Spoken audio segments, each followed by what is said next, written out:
जमलेल्या माझ्या तमाम शेतकरी बांधवांनो, भगिनींनो आणि मातांनो, एक साधारणतः 15 दिवसांपूर्वी मी मराठवाड्यात आलो होतो.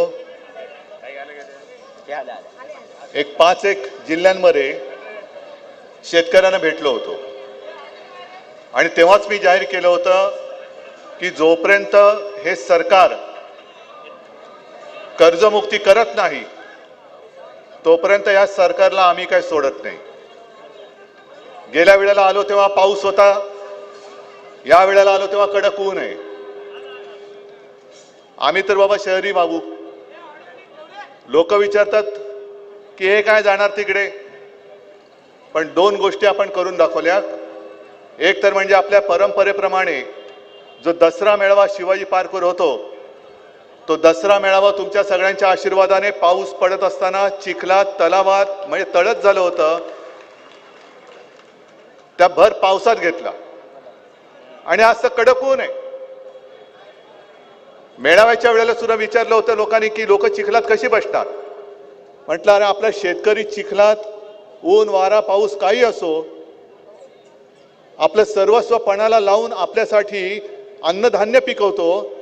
त्याचं आयुष्य तर चिखलामध्ये असतं. आता तर चिखलच झालेलं आहे. आपण सारी सभा नाही घेऊ शकत तिकडे.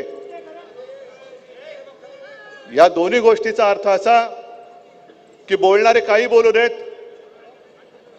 इतर वेळेला तर शिवसेना तुमच्या सोबत आहेच, पण ज्या ज्या वेळेला तुमच्यावरती संकट येईल त्या वेळेला प्रत्येक संकटाच्या वेळी शिवसेना तुमच्या खांद्याला खांदा लावून तुमच्यासाठी तुमच्यावरती आलेल्या संकटाशी लढल्याशिवाय राहणार नाही. मी जेव्हा शेतकऱ्यांशी बोललो 50,000 रुपये पर हेक्टर, हे का मला स्वप्न नाही पडलेलं. मी शेतकऱ्यांशी बोललो, अनेक शेतकरी असतील तेव्हा मला भेटलेले, आणि त्यांना विचारून मी आकडा काढला की दादा किती आपल्याला किती अपेक्षा आहे, किती झालं तर तुमचं जरासं गाडं रुळावरती येईल. ते म्हणाले साहेब 50,000 रुपये पर हेक्टर हे किमान मिळालेच पाहिजे आणि कर्जमुक्ती झाली पाहिजे. आता आपले जे विरोधी पक्ष आहेत, म्हणजे आपले विरोधी पक्ष, मी संभाजीनगरमध्ये आल्यानंतर मोठमोठी होर्डिंग्स पाहिली. मुख्यमंत्र्यांचं अभिनंदन 31,000 कोटी रुपये जाहीर केल्याबद्दल. आणि तुम्ही जाताना मुद्दामून बघा, होर्डिंगवरती शेतकरी नाहीये, यांचेच सगळे हे सतरंजा घालणारी जी लोक आहेत, मंत्री संत्री वाजंत्री वाजवणारी ही लोक आहेत तिकडे. तुम्हाला काय पडले शेतकऱ्याला किती काय मिळते त्याचं? तुम्हीच जाहीर करायचं आणि तुम्हीच तुमचं अभिनंदन करायचं. स्वतःचीच पाठ स्वतः खाजून घ्यायची आणि थोपटून घ्यायची. जर अभिनंदन करायचं होतं तर हा शेतकरी इकडे का आला? जे पॅकेज सरकारने जाहीर केलं तुम्हाला मान्य आहे काय? मग 50,000 रुपये हेक्टरी हवेत की नको आहेत? फक्त लक्षात घ्या की 50,000 रुपये हेक्टरी आपण कोणाकडे मागतो? कोणाकडे? ज्यांनी 50 खोके घेतले त्यांच्याकडे 50,000 रुपये हेक्टरी मागतो. त्याच्यामुळे असे तसे वटणीवरती येणार नाहीये ते. हे आता तुम्ही जो मला शेतकऱ्याचा आसूड चाबूक दिलेला आहे, हा चाबूक हातामध्ये घ्यावा लागेल तुम्हाला आणि यांना बरोबर वटणीवरती आणावं लागेल. मी एकूण जे काही पॅकेज पाहिलं,